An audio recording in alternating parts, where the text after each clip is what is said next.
Hello అండి. నిన్న శ్రావణ శుక్రవారం కదా, శనగలు పోసి నైవేద్యం పెట్టానన్నమాట.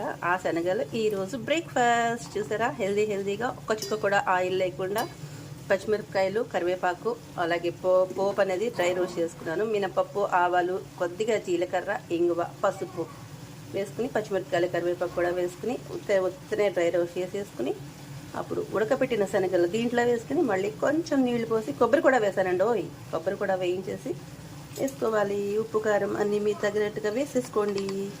అలాగే నేను కొంచెం పైన ఈ పచ్చిమిరపకాయలు అస్సలు కారం లేవు, అందుకని కొంచెం కాశ్మీరీ చిల్లీ పౌడర్ వేస్తున్నాను, రంగు కోసం, రుచి కోసం.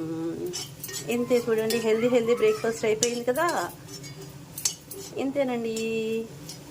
ఓకేనా? మీరందరూ కూడా ఎలా చేసుకుంటున్నారో కామెంట్ చేయండి. ఇట్లా హెల్దీగా చేసుకోండి, హెల్దీగా ఉండండి. ఓకేనా? బాయ్.